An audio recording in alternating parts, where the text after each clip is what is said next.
नमस्कार, मैं एस्ट्रोलॉजर पंडित मनीष अवस्थी एक बार पुनः आप सभी का अपने इस ज्योतिष के चैनल पर और इस नए वीडियो में स्वागत करता हूं, अभिनंदन करता हूं। देखिए, आज के इस वीडियो में हम बंध्या राशियां और अर्धबंध्या राशियां कौन कौन सी होती हैं और इन राशियों का हमारे जो विवाह पर है, दाम्पत्य जीवन पर जो ये किस प्रकार से विवाह शादी को प्रभावित करती हैं। क्या ये सुफलदायक राशियां होती हैं शादी को लेकर, या ये इस मामले में नुकसानदायक सिद्ध होती हैं। इस वीडियो में इसी विषय पर बात करते हैं। देखिए, कर्क राशि और कर्क लग्न के आधार पर ही मैं आपको जानकारी दूंगा, और ताकि सहजता से आपको इस छोटे से परंतु महत्वपूर्ण विषय को समझा सकूं। ये बहुत महत्वपूर्ण वीडियो है, क्योंकि ये देखिए 12 राशियां होती हैं, इसमें से कुछ राशियां बंध्या राशियां होती हैं और अर्धबंध्या राशियां होती हैं। और ये राशियां आपके सीधे सीधे शादीशुदा ज़िंदगी को प्रभावित करती हैं। किस प्रकार से प्रभावित करती हैं, इस पर बात करते हैं। देखिए, 12 राशियों में से 3 राशियां बंध्या राशि होती हैं, मिथुन, कन्या और सिंह राशि। ये 3 राशियां बंध्या राशि कहलाती हैं, यानी बुध की दोनों राशियां मिथुन, कन्या और सूर्य की सिंह राशि को बंध्या राशि माना गया है। अर्धबंध्या राशियां यह जो होती हैं मकर राशि, धनु राशि और आपके मकर, धनु और आपके कहना चाहिए आपके मेष राशि, यानी मेष, धनु, मकर, ये 3 राशियां अर्धबंध्या राशियां कहलाती हैं। देखिए, ये विवाह को लेकर अशुभ फलदायी राशियां मानी गई हैं। किस प्रकार से वो बात करते हैं। देखिए, मैं कर्क राशि, कर्क लग्न को आधार बना के आपको समझाऊंगा।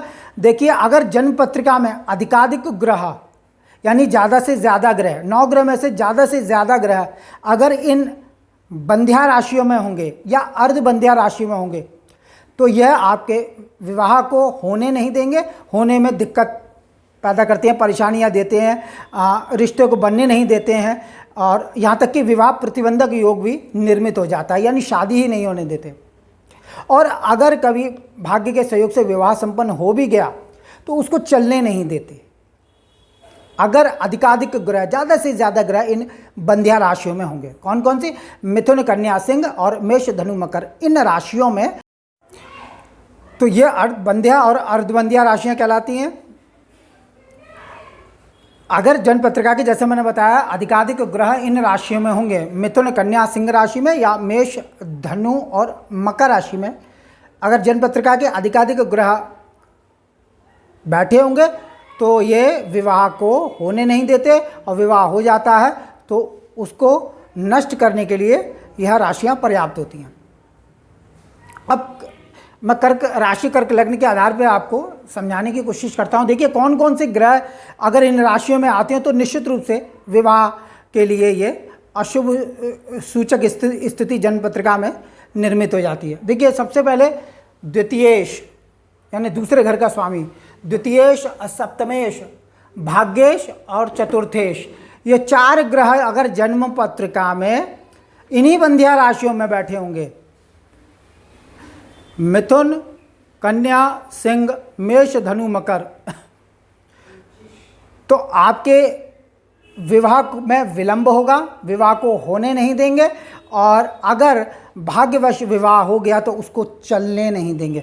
तो आपकी जन्म पत्रिका में द्वितीयेश, सप्तमेश, चतुर्थेश और भाग्येश, यानी दूसरे घर का स्वामी, 7वें घर का स्वामी लॉर्ड, और आपके चौथे घर का लॉर्ड और 9th हाउस का लॉर्ड, अगर मिथुन, कन्या और सिंह, धनु, मकर और मेष राशि में हो तो आपके विवाह के लिए निश्चित रूप से बहुत अशुभ स्थिति निर्मित होती है। तो आपके जहाँ तक कर्क राशि, कर्क लग्न को ही आधार बना लेते हैं, तो सिंह राशि, मिथुन राशि और आपके कन्या राशि, मेष राशि, मकर राशि और धनु राशि। अगर द्वितीयेश, सप्तमेश और आपके चतुर्थेश, भाग्येश इन राशियों में अधिकाधिक इन राशियों में बैठेंगे तो विवाह के लिए अशुभ सूचना प्राप्त हो जाती है।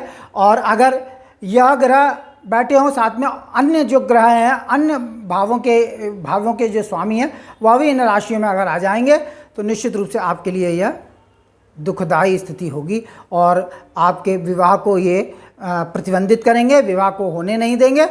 और अगर विवाह हो जाता है तो फिर उसे चलने नहीं देंगे। विवाह में कई प्रकार की कठिनाइयाँ, दिक्कतें आपको देखने और सुनने को मिलेंगी। जहाँ तक महिलाओं का प्रश्न है, मंगल अगर इन बंध्या राशियों में हो, खासतौर से मिथुन या कन्या में, तो निश्चित रूप से जन्म पत्रिका में लड़की के लिए शादी के लिए काफ़ी अशुभ स्थिति उत्पन्न कर देता है। और शुक्र अगर सिंह राशि में बैठा हो, सूर्य की राशि में बैठा हो, तो निश्चित रूप से पुरुष के लिए, लड़के के लिए शादी के लाले पड़ जाते हैं। तो कहने का मतलब यह है कि मिथुन, कन्या, सिंह, मेष, धनु, मकर, यह राशियां जो 6 राशियां होती हैं आपके, ये बंध्या और अर्धबंध्या राशियां होती हैं। इन राशियों में अगर अधिकाधिक ग्रह पड़े हों जन्म पत्रिका में, या द्वितीयेश यानी second house Lord, 7th house Lord, 4th house Lord और 9th हाउस लॉर्ड अगर इन राशियों में बैठा होगा, कोई भी लग्न हो, मैंने तो आपको कर्क राशि, कर्क लग्न के आधार पर बताया, कोई भी लग्न हो, तो इन राशियों में अगर द्वितीयेश, सप्तमेश, चतुर्थेश और भाग्येश अगर बैठा होगा तो निश्चित रूप से विवाह में आपको बहुत अधिक परेशानियों का सामना भविष्य में करना होगा। शादी नहीं होने देते हैं, जैसे तैसे करके शादी होती है तो बाद में उसमें बड़ी दिक्कतें, परेशानियां होती हैं। सुचारू रूप से शादीशुदा ज़िंदगी को यह ग्रह स्थिति नहीं चलने देती, ये बिल्कुल निश्चित है।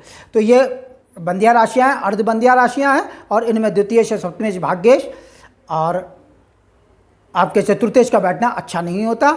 और साथ में अगर अधिकाधिक ग्रह मिथुन, कन्या, सिंह, मेष, धनु, मकर में बैठे होंगे तो आपके लिए विवाह को लेकर यह एक अशुभ स्थिति है। तो ये राशियाँ अशुभ फलदायी होती है, लेकिन विवाह को लेकर अन्य मामलों में नहीं। लड़की की कुंडली में अगर मंगल मिथुन, कन्या राशि पर बैठा है तो शादी के लिए अशुभ सूचक होता है। लड़के के लिए सिंह राशि पर बैठा हुआ शुक्र अशुभ माना जाता है।